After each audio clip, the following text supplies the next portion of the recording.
नहीं, मुझे लगता है कि विपक्ष की जो आलोचना है उसमें काफी दम है।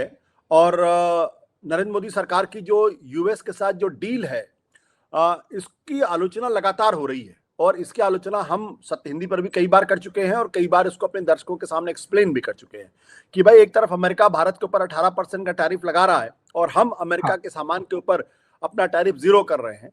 तो ये अपने आप में ही एक ऐसी स्थिति है जो बिल्कुल किसी के गले नहीं उतरती है कि बराबरी का सौदा तो बिल्कुल नहीं है। अगर बराबरी का सौदा होता तो दोनों 10% का टैरिफ एक दूसरे के ऊपर लगाते, अमेरिका की बात भी रह जाती और भारत की बात भी रह जाती। लेकिन भारत के सामान पे अगर 0% टैरिफ और अमेरिका के सामान पे अगर 18% का टैरिफ, तो लोग तो कहेंगे। और उसके साथ साथ ये शर्त कि भारत रूस के साथ किसी तरीके का कोई तेल की खरीद नहीं करेगा। और वो डील का एक हिस्सा जो 10 फरवरी को फैक्ट शीट जो अमेरिका से आई थी, व्हाइट हाउस से आई थी, उसमें स्पष्ट तौर पर लिखा हुआ, जबकि पहले ये बात नहीं लिखी हुई थी। तो इन सब चीजों के मद्देनजर हमें एक चीज ये देखनी पड़ेगी कि जिस ट्रेड डील को लेकर सरकार बहुत आशान्वित दिखाई पड़ रही थी, अगर वो 15 दिन का इंतजार कर लेती तो शायद, या 20 दिन का इंतजार कर लेती तो शायद आज ये नौबत नहीं आती। दिक्कत क्या है कि जिन लोग नेगोशिएट कर रहे थे या जो लोग भारत सरकार को सलाहें दे रहे थे, वो कई चीजों को पूरी तरीके से अनदेखा कर रहे थे।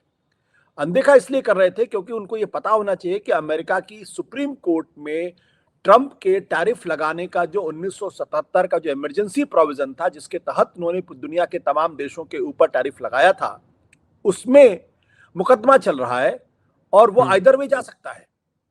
तो उसकी अगर थोड़ा सा इंतजार करते, सुप्रीम कोर्ट के फैसले के आने का इंतजार करते, तो शायद आज ये नौबत नहीं आती। और दूसरी बात यह है कि रूस से तेल खरीदने के बारे में भी हमने थोड़ी सी जल्दबाजी की है। क्यों जल्दबाजी की है? क्योंकि ट्रंप खुद ही यूक्रेन के वार को खत्म करने में लगे हुए हैं। अगर वार खत्म हो गई तो जाहिर सी बात है फिर सैंक्शन भी खत्म हो जाएगा। और अगर सैंक्शन खत्म हो जाएगा तो फिर जो भारत के ऊपर जो 25% का टैरिफ लगा वो भी अपने आप में खत्म हो जाता।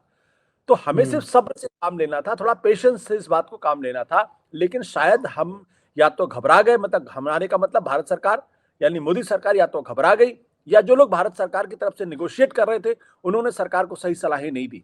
मेरा स्पष्ट तौर पे मानना है कि भारत को थोड़ा सा और वक्त लेना चाहिए था। उनको सुप्रीम कोर्ट का जो अमेरिका के सुप्रीम कोर्ट में जो फैसला है उसका इंतजार करना चाहिए था। दूसरी बात, जब ट्रंप खुद यूक्रेन वार को खत्म करने में लगे हुए हैं तो उसको भी लंबे समय तक देखना चाहिए कि भाई क्यों और कैसे और किस वक्त तक ये वार खत्म हो सकती है। और उसको लेकर लगातार गंभीर कोशिशें चल रही हैं। यूक्रेन, रूस और अमेरिका के बीच में लगातार जो है फार्मूलों का आदान प्रदान हो रहा है और रास्ता खोजने की कोशिश की जा रही है कि ऐसा कौन सा फार्मूला हो जिसके तहत जिसपे यूक्रेन भी मान जाए और रशिया भी मान जाए और एक समझौता हो जाए और युद्ध विराम की स्थिति पैदा हो जाए। तो उसका इंतजार होना चाहिए। चूंकि उसका इंतजार नहीं किया गया, इसलिए भारत सरकार के ऊपर, मोदी सरकार के ऊपर यह आरोप लगेगा और इसका जवाब उनको देना चाहिए कि आपने क्या जल्दबाजी कर ली, सुप्रीम कोर्ट के फैसले का इंतजार क्यों नहीं किया। और क्यों जल्दबाजी कर लिया आशुतोष सर? देखिए, कभी कभी नेगोशिएशंस में क्या होता है कि आप डेस्परेट हो जाते हैं और डेस्परेशन में आप ऐसे फैसले कर लेते हैं। आपको ये लग रहा था कि 50% का टैरिफ हमारे ऊपर हो गया और ये 50% का टैरिफ अगर लगा रहेगा तो फिर भारत के लिए बड़ी दिक्कत पैदा होने, जबकि आईएमएफ की पूर्व चीफ इकोनॉमिस्ट गीता गोपीनाथन ने स्पष्ट तौर पे ये कहा था कि दिखने में जरूर ये 50% का टैरिफ लग रहा है लेकिन हकीकत में ये सिर्फ 15% का टैरिफ है। तो उनका कहना यह था कि ऐसी बहुत सारी चीजें थी जिस पर वो टैरिफ अमेरिका ने नहीं लगाया था और जो क्यूमुलेटिव इफेक्ट था उस टैरिफ का वो सिर्फ 15% का था। तो ये भी क्या बात प्रधानमंत्री नरेंद्र मोदी को सूचित की गई, या बताई गई या नहीं बताई गई। दूसरी बात, मैं किसी कॉन्स्पिरेसी थियरी में नहीं जाता हूं, लेकिन कभी ना कभी मन में सवाल तो पैदा होता है कि कहीं कोई ऐसी चीज की वजह से क्या हम अमेरिका के दबाव में आ गए। क्योंकि पहली बार ऐसा हो रहा था कि हम जब अमेरिका ने कहा कि आप वेनेजुएला से तेल नहीं खरीदेंगे तो हमने कहा ठीक है, आप वेनेजुएला से तेल नहीं खरीदेंगे। उन्होंने कहा आप ईरान से तेल नहीं खरीदेंगे, हमने ईरान से तेल लेना बंद कर दिया। फिर उन्होंने कहा कि आप रशिया से तेल लेना बंद कर रहे हो, हमने रशिया से तेल लेना बंद कर दिया। न केवल बंद कर दिया बल्कि उसका जो अमेरिका का जो ट्रेड डील है उसमें भी लिखवा दिया। शुरुआत के जो पहले दूसरे पैराग्राफ उसमें साफ तौर पर लिखा हो कि हिंदुस्तान ने कमिटमेंट किया है। और जब वो कह रहा है कि वेनेजुएला से आप तेल दोबारा खरीदिए, तो हम दोबारा तेल खरीदने के लिए तैयार हो गए। तो ये तो वो विदेश नीति है जो दरअसल साफ लगती है कि अमेरिका के दबाव में हम विदेश नीति कर रहे हैं या अमेरिका से किसी तरीके के डर में हम विदेश नीति कर रहे हैं। भारत तो उस वक्त भी नहीं डरा था जब 1971 में भारत गरीब देश था, जब हम बांग्लादेश को हमने आजाद कराया।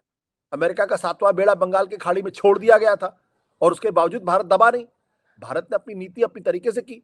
तो ये जो पहलगाम के बाद से जो बात बिल्कुल स्पष्ट दिखाई पड़ रही है वो कि कहीं ना कहीं नरेंद्र मोदी सरकार के ऊपर जो है वो ट्रंप का दबाव काम कर रहा है कि भारत में जो ऑपरेशन सिंधु चालू था और पाकिस्तान जो है वो डिफेंसिव था, भारत की सेनाएं एग्रेसिव थी, डोमिनेंट पोजीशन में थी, एडवांटेजियस पोजीशन में थी और उस वक्त पाकिस्तान पे दबाव डाल के हम कुछ और चीजें ले सकते थे। तब अचानक सीज फायर का ऐलान हुआ और उस सीज फायर का ऐलान ना तो पाकिस्तान ने किया, ना उस सीज फायर का ऐलान हिंदुस्तान ने किया, मतलब ना तो मोदी सरकार ने किया, ना नवाज शरीफ की सरकार ने किया। उसका ऐलान जो है वो अमेरिका से आया। आप सोचिए, और लोग हतप्रभ रह गए कि भाई ऐसा क्या है कि हमने क्यों सीज फायर कर दिया। हम पाकिस्तान को दबाव में लाकर पीओके तो छोड़ दीजिए, लेकिन कम से कम कुछ मांगे तो मंगवा सकते थे। ये तो कह सकते थे कि भाई दाऊद इब्राहिम को भेजो हमारे पास, अलकायदा का जो क्या कहते हैं उसका हिजबुल मुजाहिदीन का चीफ है उसको तो भेजो हमारे पास, जैसे मोहम्मद के चीफ को भेजो हमारे साथ। जब तक नहीं भेजते तब तक हम अपनी इस लड़ाई को बंद नहीं करने वाले हैं। तो ये कुछ ऐसे सवाल थे जो लोगों को गले नहीं उतरे। उसके बाद से लगातार ये स्थितियां बन रही हैं। ट्रंप लगातार भारत को टैरिफ किंग कह रहे हैं, लगातार बेइज्जत करने की कोशिश कर रहे हैं। 60 से ज्यादा बार वो कह चुके हैं कि हमने जो है वो सीज फायर करवाया, हमने सीज फायर करवाया, हमने सीज फायर करवाया और हमने दोनों देशों के ऊपर ये दबाव डाला कि अगर आप सीज फायर नहीं करेंगे तो हम आपके ऊपर ट्रेड करना बंद कर देंगे, हम आपके ऊपर टैरिफ लगा देंगे। तो ट्रंप की बातों से तो साफ लग रहा था कि भारत सरकार यानी मोदी सरकार वो दबाव में काम कर रही है। अब वाकई में दबाव में काम कर रही थी, नहीं कर रही थी, या उन्होंने अपना सुविचारित फैसला किया, ये इस सवाल का जवाब तो सरकार ही दे सकती है। लेकिन जो परसेप्शन है, जो तथ्य हमारे सामने है, जो सच्चाई दिखाई पड़ रही है, उसमें तो साफ तौर पर लगता है कि राहुल गांधी जो बात कह रहे हैं उस बात में दम है। और ये आज की तारीख में अब जब वहां की सुप्रीम कोर्ट ने इतनी जबरदस्त हिम्मत दिखाई है, देखिए ये मामूली फैसला नहीं है। मामूली फैसला इसलिए नहीं है क्योंकि ट्रंप बहुत ही पावरफुल प्रेसिडेंट थे और जो वहां की जो सुप्रीम कोर्ट है उसमें कंजर्वेटिव्स यानी रिपब्लिकन्स की बहुतायत है आज की तारीख में। लेकिन 6-3 का जो फैसला है इसमें 3 ऐसे रिपब्लिकन्स थे जिन्होंने ट्रंप का साथ न दे के सुप्रीम कोर्ट का साथ दिया, अमेरिका का साथ दिया, और अमेरिका और 6-3 से फैसला हुआ। तो 6-3 में 3 लिबरल जज हैं और 3 रिपब्लिकन जज हैं। तो ये दर्शाता है कि वहां की जो सुप्रीम कोर्ट है वो कितनी इंडिपेंडेंट है।